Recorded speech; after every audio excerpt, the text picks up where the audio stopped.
Hello everyone, कैसे हैं आप सब। आई होप आप सब बेहतर होंगे। आज हम करेंगे जो थिंकिंग का चैप्टर है उसके नेक्स्ट 10 क्वेश्चंस। तो क्वेश्चन नंबर 11 है, which classroom activity promotes creative thinking. ठीक है, कि कौन सी कक्षा गतिविधि रचनात्मक चिंतन को बढ़ावा देती है। जो ऑप्शंस दिए गए हैं इनमें से, तो ऑप्शन नंबर ए है open ended questions. Option number B है only copying notes. Option number C है पनिशमेंट। और ऑप्शन नंबर डी है डिक्टेशन ओनली। तो रचनात्मक चिंतन को बढ़ावा देना, ठीक है, कि क्रिएटिव थिंकिंग को बढ़ावा देना। तो जो सिर्फ हम नोट्स को कॉपी करें, हमें कोई पनिशमेंट मिले या फिर हम डिक्टेट करें, तो इससे क्या है कि हमारी जो क्रिएटिव थिंकिंग है वो डेवलप नहीं होगी। ठीक है, लेकिन जो ओपन एंडेड क्वेश्चंस हैं उनसे क्या होगी, हमारी जो क्रिएटिव थिंकिंग है वो डेवलप होगी अच्छे से। ठीक है, कि बच्चे अपने हिसाब से, अगर हम किसी भी क्वेश्चन का आंसर उनसे पूछें तो वो कितना भी क्या है कि उसको एक्सप्लेन करके विस्तार से अपनी तरफ से बता सकते हैं। ठीक है, तो open ended questions encourage multiple ideas, की खुले प्रश्न विद्यार्थियों को नए विचार सोचने के लिए प्रेरित करते हैं। क्वेश्चन नंबर 12 है, थिंकिंग बिगिंस विद, कि चिंतन की शुरुआत किससे होती है। ऑप्शन नंबर ए है प्रॉब्लम। ऑप्शन नंबर बी है स्लीप। ऑप्शन नंबर सी है फॉरगेटिंग। और ऑप्शन नंबर डी है नॉइस। तो सोना, किसी चीज़ को भूल जाना, या फिर हमारे आसपास शोर का होना। ठीक है, तो इनसे क्या है कि थिंकिंग बिगिंस नहीं होती। अगर कोई भी प्रॉब्लम हमारे आगे आ जाती है तो हम क्या करते हैं कि उसके ऊपर विचार करते हैं कि इस प्रॉब्लम को हम किस तरह से सुलझाएं। ठीक है, किस तरह से इससे बाहर निकलें। तो जो थिंकिंग है वो कहाँ से शुरू होगी, प्रॉब्लम होगी तभी वहाँ से क्या है कि थिंकिंग प्रोसेस शुरू होता है। Thinking usually starts when a problem और चैलेंज अराइजेस, की चिंतन सामान्यतः किसी समस्या से शुरू होता है। क्वेश्चन नंबर 13 है, which thinking is most useful for innovation, कि नवाचार के लिए कौन सा चिंतन सबसे उपयोगी है। ठीक है, कोई भी इनोवेशन मतलब कि कुछ ही किसी चीज़, नई चीज़ का आविष्कार, ठीक है, या फिर कोई नया विचार आना मन में, तो उसके लिए सबसे यूजफुल क्या है। ऑप्शन नंबर ए है creative thinking. Option number B है mechanical thinking. Option number C है हैबिचुअल थिंकिंग। और ऑप्शन नंबर डी है पैसिव थिंकिंग। तो किसी नवाचार के लिए, इनोवेशन के लिए क्रिएटिव थिंकिंग क्या है कि सबसे अधिक यूजफुल होती है। कि इनोवेशन रिक्वायर्स क्रिएटिविटी, कि नवाचार के लिए रचनात्मक चिंतन आवश्यक है। क्वेश्चन नंबर 14 है, a teacher ask student to compare two solutions, this develops, कि शिक्षक दो समाधानों की तुलना करने को कहता है, इससे क्या विकसित होता है। ऑप्शन नंबर ए है critical thinking. Option number B है मेमोराइजेशन। ऑप्शन नंबर सी है इमिटेशन। और ऑप्शन नंबर डी है कंडीशनिंग। तो जो कोई भी अगर टीचर है, मान लो किसी चीज़ की या फिर कोई समस्या है, कोई सवाल है, उसके दो सॉल्यूशन हो सकते हैं। ठीक है, उनको तुलना करने के लिए अगर बच्चों को बोला जाता है तो उनमें क्या है कि क्रिटिकल थिंकिंग का क्या है कि विकास होता है। ठीक है, कंपैरिजन डेवलप्स एनालिटिकल एबिलिटी, की तुलना करने से विश्लेषणात्मक सोच विकसित होती है। मेमोराइजेशन सिर्फ याद करना, इमिटेशन नकल करना, कंडीशनिंग कोई शर्त होना, तो इन सब का इन चीज़ से कोई रिलेशन नहीं है। क्वेश्चन नंबर 15 है, which thinking is encouraged in constructivist classrooms, कि निर्माणवादी कक्षा में किस प्रकार के चिंतन को प्रोत्साहन मिलता है। ऑप्शन नंबर ए है active thinking. Option number B है passive learning. Option number C है रॉट लर्निंग। और ऑप्शन नंबर डी है ब्लाइंड एक्सेप्टेंस। तो क्या है कि पैसिव लर्निंग, ठीक है, उसमें कोई गतिविधि ना हो। ठीक है, कुछ का कार्य ही ना हो। रोट लर्निंग सिर्फ रट्टा करके सीखना किसी चीज़ को या फिर याद करना। ब्लाइंड एक्सेप्टेंस कि आँख मूंद के किसी चीज़ को मान लेना बस, ठीक है, बिना सोचे समझे। तो क्या है कि निर्माणवादी अगर क्लासरूम है, ठीक है, वो किस चिंतन को प्रोत्साहन मिलेगा उसके अंदर? एक्टिव थिंकिंग, ठीक है, कि constructivism promotes active thinking and knowledge constructions, कि निर्माणवाद सक्रिय चिंतन और स्वयं ज्ञान निर्माण पर बल देता है।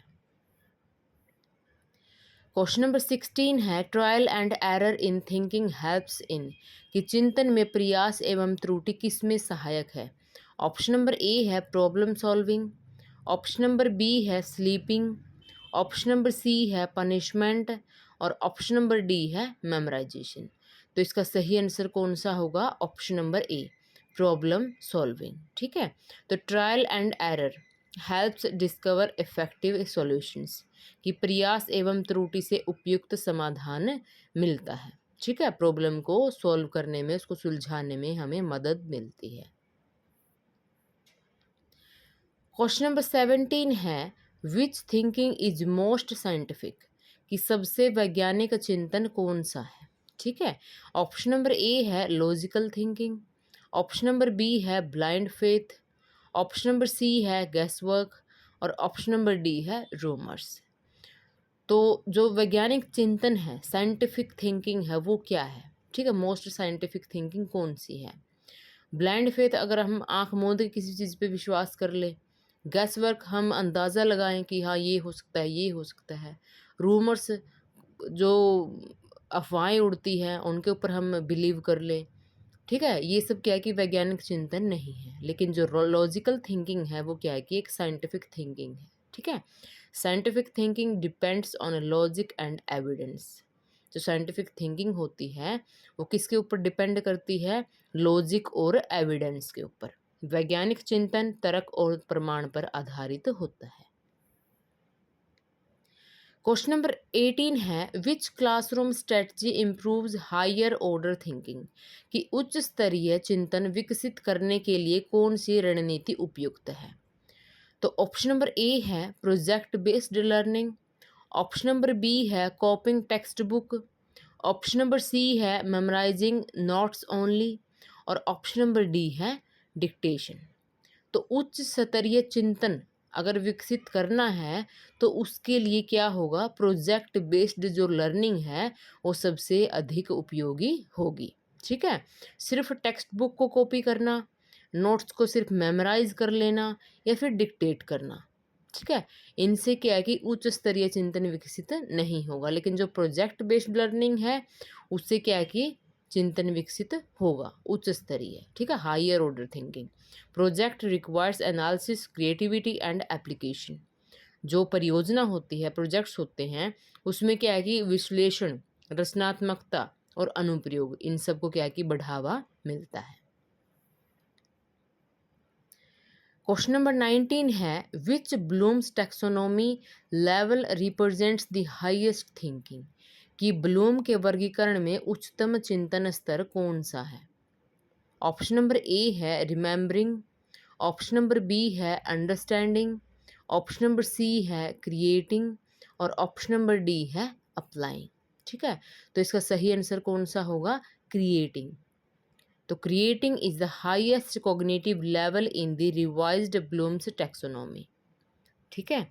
तो संशोधित ब्लूम वर्गीकरण में सृजन जो क्रिएटिंग है वो सर्वोच्च संज्ञानात्मक स्तर है। अब जो ब्लूम टैक्सोनॉमी है, ठीक है, ये क्या है इसके बारे में थोड़ा सा जान लेते हैं, ये फिगर्स से आपको समझ आ जाएगा। तो ब्लूम टैक्सोनॉमी क्या है कि इसमें सबसे कम स्तर की जो एक चिंतन है, थिंकिंग है, ठीक है, बच्चों की, तो उसको एक एक हाई लेवल तक लेके जाना, ठीक है। ये इनमें जो स्तर दिए हैं, 6 स्तर दिए हैं ब्लूम ने, बेंजामिन ब्लूम है इनका नाम, ठीक है। तो ये दिया था इन्होंने और इन्होंने एक बुक रिटन की थी, लिखी थी, taxonomy of educational objective, book written by Benjamin Bloom 1956 में। और 1956 में ये दिया भी था इन्होंने, ठीक है, जो ये टैक्सोनॉमी है, ठीक है।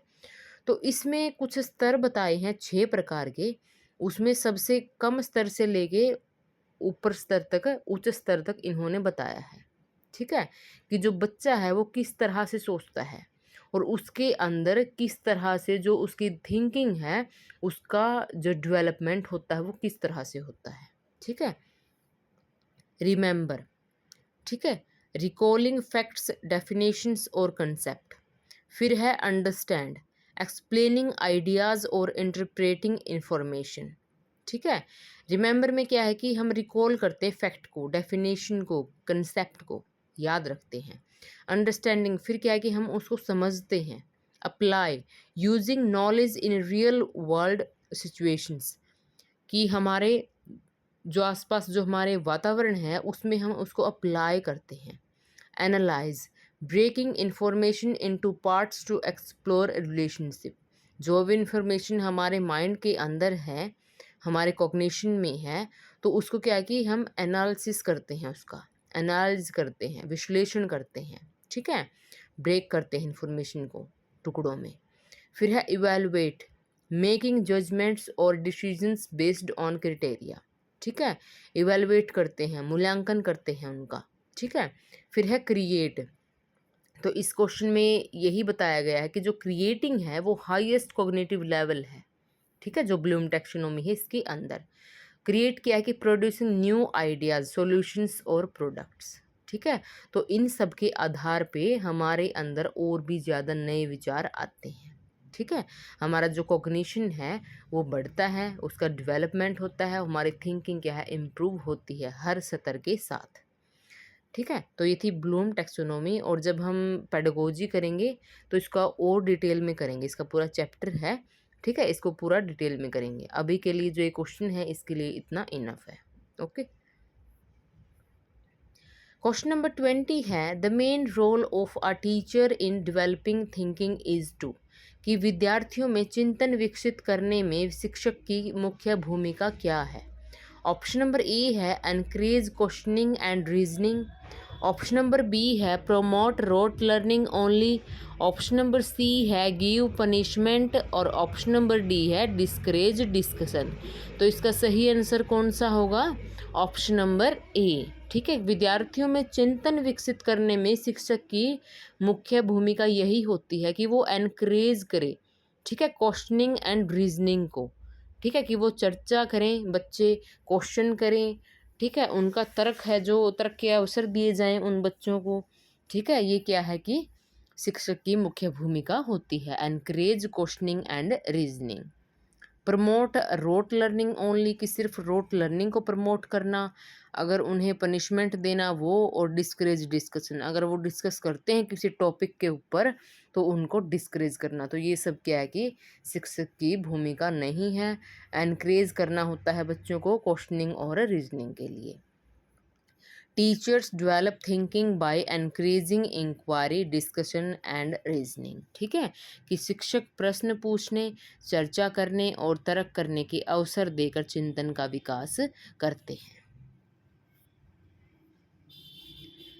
तो ये कुछ इम्पोर्टेंट पॉइंट हैं जो थिंकिंग का चैप्टर है उनके, ठीक है, तो ये आपने ध्यान रखना है, इनसे क्या है कि क्वेश्चन आते हैं डायरेक्ट। प्याजे हैं, प्याजे ने क्या दिया था? Cognitive development, thinking develops in stages, जो हमारा जो चिंतन होता है वो क्या कि स्टेजेस में, स्तर में किस तरह से डेवलप होता है, ये इन्होंने बताया था।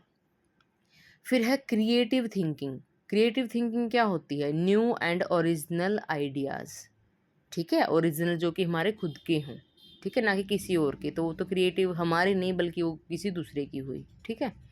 फिर है critical thinking, analysis, evaluation, logical reasoning, ठीक है, तो क्रिटिकल थिंकिंग में विश्लेषण करना, मूल्यांकन करना, ठीक है, तर्कना करना, तो ये सब आता है। Convergent thinking, one correct answer, किसी भी प्रश्न का अगर एक आंसर होता है तो वो क्या होती है? Convergent thinking. डाइवर्जेंट थिंकिंग की मैनी पॉसिबल आंसर्स, ठीक है, किसी भी अगर क्वेश्चन के, किसी भी प्रॉब्लम के कई सारे सॉल्यूशंस हैं, किसी भी क्वेश्चन के बहुत सारे आंसर्स हैं। हमें क्या है कि अलग अलग सत्रों में बहुत सारे अलग अलग दिशाओं में सोचना होता है, डाइवर्जेंट थिंकिंग में, ठीक है। फिर है reflective thinking, careful and thoughtful decision making, ठीक है, वो होती है रिफ्लेक्टिव थिंकिंग। फिर है thinking begins with a problem, कि problem solving is the foundation of thinking, ठीक है। कोई भी अगर प्रॉब्लम का हम हल सोच रहे हैं, उसको सॉल्व करने की सोच रहे हैं, तो वो क्या होती है, उससे हमारी थिंकिंग डेवलप होती है और स्टार्ट वहीं से होती है उसकी, ठीक है। सो गाइज, अगर वीडियो पसंद आए तो लाइक करना, शेयर करना और चैनल को सब्सक्राइब करना ना भूलें। Thank you for watching.